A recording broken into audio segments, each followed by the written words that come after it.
Praise the lord. ఈరోజు ఒక మంచి స్టోరీ చెప్పుకుందాం. ఒక పెద్ద షిప్ వెళ్తూ వెళ్తూ సడన్గా ఆగిపోయింది. అక్కడున్న పనివారంతా ఆ షిప్ని చాలా ట్రై చేస్తున్నారు. ఏం చేసినా కదలట్లేదు. ఎందుకు కదలట్లేదో వాళ్ళెవ్వరికీ అర్థం కావట్లేదు. ఇంజనీర్స్ ఉన్నారు, పనివారు ఉన్నారు, ఎంతమంది ట్రై చేసినా షిప్ మాత్రం సముద్రంలో సెంటర్లో ఆగిపోయింది. వాళ్ళకి ఏం అర్థం కావట్లేదు. ఒకరోజు గడిచింది, 2 రోజులు గడిచినాయి. పాపం షిప్లో ఉన్న వాళ్ళంతా ఇబ్బంది పడుతూ ఉన్నారు. ఇంకా బయట నుంచి అనేక మంది ఇంజనీర్స్ వస్తున్నారు, చూస్తున్నారు, మాకేం అర్థం కావట్లేదని వెళ్ళిపోతున్నారు. ఒకతను మాత్రం వచ్చాడు. వచ్చి, 1 గంట నాకు సమయం ఇవ్వండి, నేను కదిలేలా చేస్తాను అన్నాడు. గంట సమయం, ఆ రోజు సమయం ఇస్తున్నాం, నీ ఇష్టం, ఏం చేస్తావో చెయ్యి అన్నారు. అప్పుడు తను మాత్రం వెళ్ళి ప్రతి పాయింట్ని, తను చదువుకున్న ప్రతి పాయింట్ని గుర్తు తెచ్చుకుంటూ ఆ షిప్ని చాలా క్షుణ్ణంగా 1 అరగంట పరిశీలించాడు ప్రతి పాయింట్ని. అరగంట అయ్యాక ఒక్క సుత్తి తీశాడు. ఒక దగ్గరికి వెళ్ళి ఒక రాడ్ని కొట్టాడు. కొట్టంగానే షిప్ స్టార్ట్ అయిపోయింది. స్టార్ట్ అయిపోయాక అందరూ సంతోషపడుతున్నారు. ఒక్క సుత్తి దెబ్బకి ఇంజన్ స్టార్ట్ అయిపోయింది.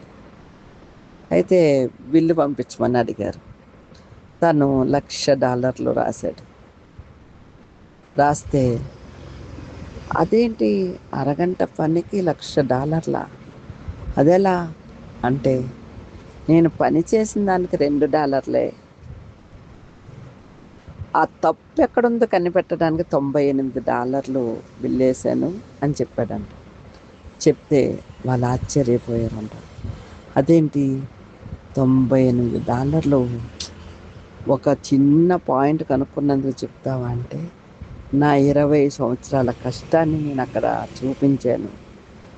మీరు అరగంటే పని చేసి చూస్తున్నారు, కానీ నా 20 సంవత్సరాలు వెనక్కి నేను నా బ్రెయిన్ని తిప్పుకొని ఎక్కడ ఏ పాయింట్ ఉంటుందో, ఎక్కడ ఏ పాయింట్ ఉంటుందోనని నేను శ్రమపడ్డాను, స్ట్రెయిన్ అయ్యాను.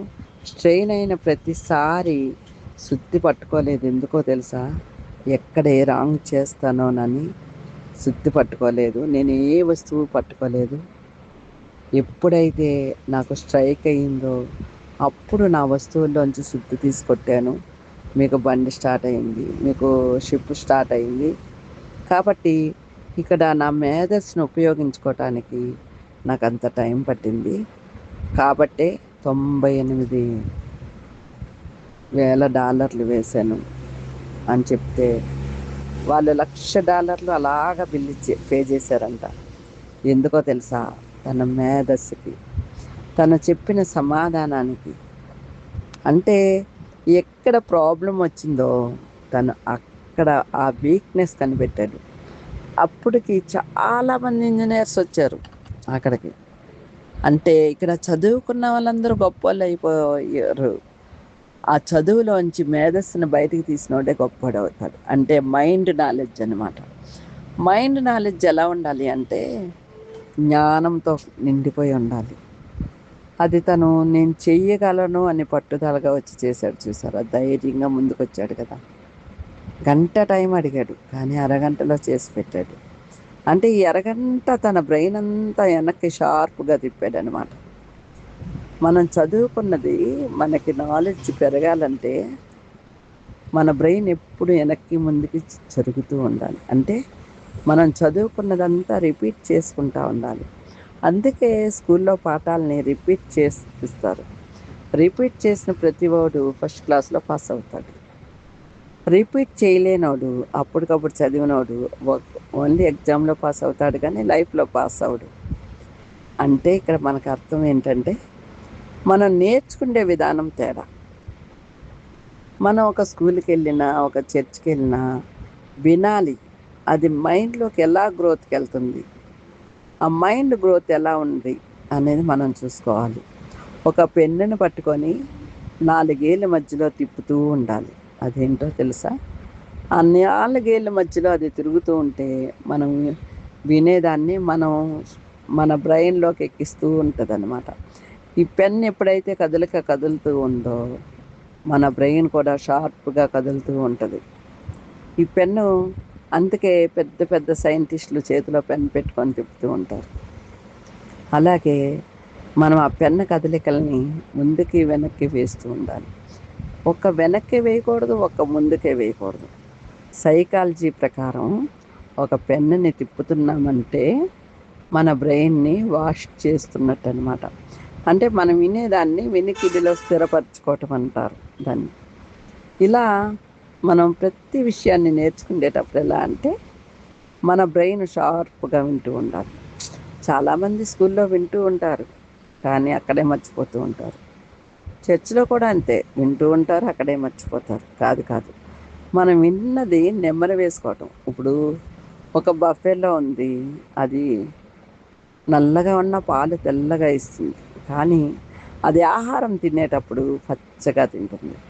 ఆ పచ్చని గడ్డి తినేటప్పుడు ఒకేసారి తినేసి నెమ్మదిగా నెమ్మది వేస్తుంది. ఎందుకో తెలుసా? అది అరాయించుకోవడానికి. అంటే నెమ్మది వేయటము అంటే మనం అరాయించుకుంటున్నాం అన్నమాట. ఇప్పుడు ఈ పెన్ను చేతిలో తిరుగుతూ ఉంటే మన ఏళ్ళ కదలికల వల్ల మన బ్రెయిన్ కూడా షార్ప్ అవుతూ ఉంటుంది. ఆ వెనక్కి ముందుకి కదులుతూ వల్ల మనకి చక్కగా ప్రతి పాయింట్ గుర్తుండిపోతుంది అన్నమాట. మనం అందుకే నేర్చుకునేటప్పుడు ఖచ్చితంగా మన చేతిలో ఏదో ఒక వస్తువుని పెట్టుకొని దాన్ని కదలిక చేస్తూ ఉండాలి. అది చాలామంది ఏమనుకుంటారంటే ఆటలాడుతున్నారు అనుకుంటారు. ఆట కాదు, అది నేర్చుకోవటం. మనం నేర్చుకునే దాన్ని గుర్తుంచుకోవటం అన్నమాట.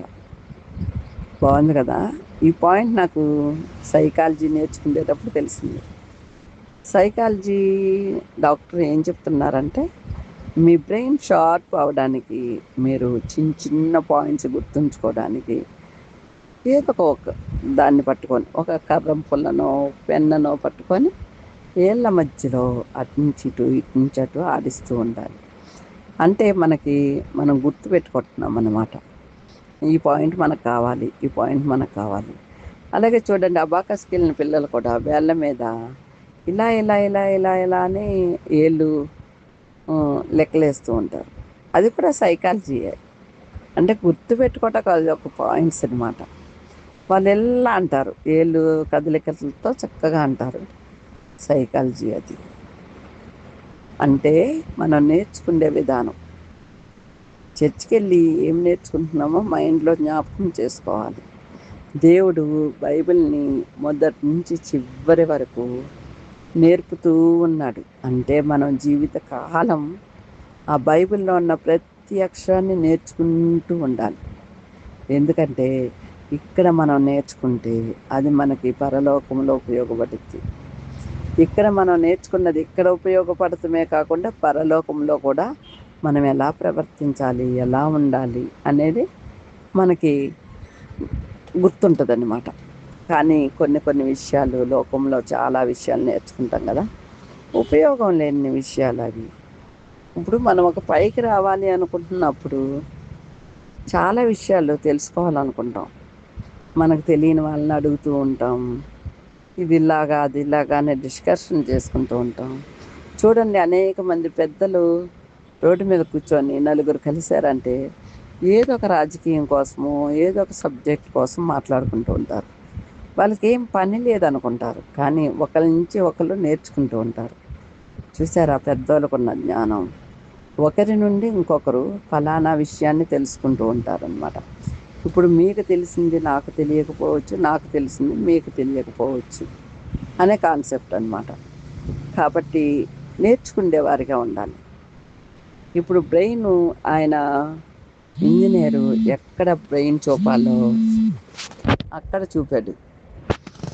అలాగే మనం కూడా ఎక్కడ మనం బ్రెయిన్ చూపాలో అక్కడ చూపాలి. చాలామంది వాళ్ళకి తెలిసిందే ఎక్కువ అనుకుంటారు. కాదు, మనకేమీ తెలియదు. నిజం చెప్పాలంటే దేవుడిచ్చిన బ్రెయిన్ అంతా యూజ్ చేసుకోలేకపోతున్నాం. కొంచెం కొంచెంగా యూజ్ చేస్తున్నాం. మనిషి పుట్టినప్పటి నుంచి చనిపోయేదాకా కనీసం 10% కూడా యూజ్ చేయట్లేదంట బ్రెయిన్. సైకాలజీ చెప్తుంది. అంటే చూడండి, ఇంకా 90% వదిలేస్తున్నాం. మనం 90% వదిలేయకుండా ఉండాలి అంటే మనం ఖచ్చితంగా ఉపయోగించాలి. ఉపయోగించాలి అంటే నేర్చుకోవాలి. నేర్చుకున్న దాన్ని వెనక్కి ముందుకి రిపీట్ చేస్తూ ఉండాలి. పెద్దోళ్ళు మా చిన్నప్పుడు ఇలా జరిగింది అలా జరిగింది అని చెప్తుంటే చాలామంది ఇంట్రెస్ట్గా వినరు. ఎందుకో తెలుసా? వాళ్ళకి పెద్ద ఇంట్రెస్ట్ ఉండదు. ఇంకా వాళ్ళ లైఫ్ అంతా ఇంట్రెస్ట్గా చూడలేరు, వినలేరు. ఎందుకంటే ఒకరు చెప్పే మాట వాళ్ళకి రెక్లెస్గా ఉంటుంది. నిజం చెప్పాలంటే రెక్లెస్తనం అనేది చాలా డేంజరస్. కానీ పెద్దోళ్ళు మా చిన్నప్పుడు ఇలా జరిగింది, మా కాలంలో ఇలా జరిగిందని చెప్తారు చూసారా, అవి చాలా మంచి విషయాలు నేర్పిస్తాయి. వాళ్ళకి గుణపాఠాలు అవి ఉన్నాయి, ఆ గుణపాఠాలని మనకు కూడా నేర్పిస్తున్నట్లు అనమాట. కానీ ఇప్పుడు పిల్లలు ఏం చెప్పట్లా, వాళ్ళ పిల్లలకు కూడా ఏం చెప్పరు. గతకాలం ఏం జరిగిందో చెప్పరు. వాళ్ళు ఏ అడిగితే అవి కొనిచ్చేస్తారు, వాళ్ళకి లగ్జరీ అలవాటు చేసేస్తారు. వారి పిల్లల్ని వాళ్ళే పాడు చేసుకుంటారు. నిజం చెప్పాలంటే ఎవరి పిల్లల్ని వాళ్ళే పాడు చేసుకుంటున్నారు. అంటే రోజులు ఏమైపోతున్నాయి అనేది తెలుసుకోండి. ఎలా తెలుసుకోవాలంటే మన రోజులు మంచిగా ఉన్నాయా లేవా, మనం ఎలా ఉన్నాం, మనం ఏమై ఉంటున్నాం అనేది మనకు తెలుసుకోవాలి. మన లోకం పవిత్రంగా ఉండాలి. ఎప్పుడు మనం పవిత్రంగా ఉండాలి అంటే మనం అన్నీ శుద్ధీకరణగా చేసుకోవాలి. మంచైనా చెడైనా నేర్చుకొని పెద్దలు చెప్పే ప్రతి విషయాన్ని, అంటే ఇప్పుడు స్కూల్లో చెప్పే మాస్టర్ అయినా, చర్చిలో చెప్పే పాస్టర్ గారైనా మనకు మంచి నేర్పిస్తారు. ఎవ్వరు పాడైపోవాలని ఏ విత్తనము జిమ్మరు. మంచి విత్తనాలు రావాలి, మంచిగా మొక్కలు రావాలి, అవి ఎగసిపడేలా ఉండాలి అని ఆలోచిస్తారు. ఒక మాస్టర్ అంట చదువు చెప్పేటప్పుడు వీడు బాగా అభివృద్ధిలోకి రావాలని చెప్తాడట. నిజంగానే అలాంటి వాళ్ళని తిడతారంట, అలాంటి వాళ్ళనే కొడతారంట. అది అర్థం చేసుకోకుండా ఆ పిల్లలు, మా మాస్టర్ ఎప్పుడు నన్నే తిట్టేవాడు, నన్నే గసిరేవాడు,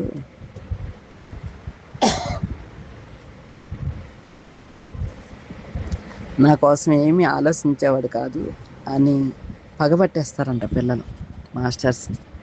నిజానికి ఆ మాస్టర్కి ఎంత ఇష్టం ఉంటేనో కానీ ఆ పిల్లల్ని కొట్టరంట. ఇప్పుడు పాస్టర్ గారు చెప్తూ ఉంటారు, మనం అక్కడ ఏదో ఒక సమాధానం చెప్తాం, రైటో రాంగో మొత్తానికి స్పందిస్తాం. అన్ని విషయాలు కరెక్ట్ ఇవ్వాలనే రూల్ లేదు. మనకు అనిపించింది మనం చెప్పాం. అవతల వారు ఎక్కిరించవచ్చు, ఏదన్నా అవ్వచ్చు. కానీ అది మనకు సంతోషంగా తీసుకోవాలి. ఎందుకో తెలుసా? ఎవ్వరూ స్పందించకపోయినా నాకు తెలిసిన విషయాన్ని నేను స్పందించాను అన్నట్టుగా. అప్పుడు అది రైట్ అయిందనుకో సంతోషం, రాంగ్ అయిందనుకో ఆ విషయాన్ని ఇంకొకసారి రిపీట్ చేసుకోవాలి. ఇలా నేర్చుకున్నామనుకో ప్రతి విషయం, బైబిల్లో ఒక్కొక్క విషయాన్ని నేర్చుకుంటుంటే ఎలా ఉంటుందో తెలుసా? ఎంత సంతోషాన్ని ఇస్తుందో. ఈ విషయం నాకు ఎన్నాళ్ళు తెలియలేదే. ప్రతి వారం, ప్రతిరోజు ఎప్పుడు వాక్యం అన్నా ఏదో ఒక విషయాన్ని నేర్చుకుంటూనే ఉంటాం. అంటే నేర్చుకున్నది మనకి లైఫ్ అంతా ఎప్పుడో ఒకసారి ఉపయోగపడుద్ది. ఇప్పుడు అతను $1,00,000 సంపాదించాలంటే చాలా రోజులు కష్టపడాలి, కానీ అరగంటలో సంపాదించాడు. అంటే ఒక ఇంజనీర్కి బ్రెయిన్ ఎంత షార్ప్గా ఉండాలో చూడండి. ఎంతమంది ఆ పని చేసుంటారో కదా.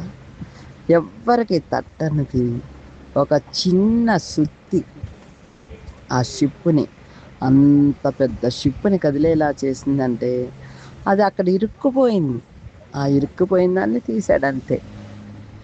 అంటే మనం కూడా ఎక్కడెక్కడ ఇరుక్కుపోయామో ఆ ఇరుకుల్లోంచి మనం ఎలా బయటకు పడాలో, మనల్ని మనం ఎలా షార్ప్ చేసుకోవాలో ట్రై చేయాలి. Thank you friends. మీకు ఈ స్టోరీస్ నచ్చితే దయచేసి సబ్స్క్రైబ్ చేయండి, ఎవరికైనా షేర్ చేయండి. అనేకులకి అర్థమయ్యేలాగా ఉంటాయి కదా. నచ్చితేనే. Thank you friends.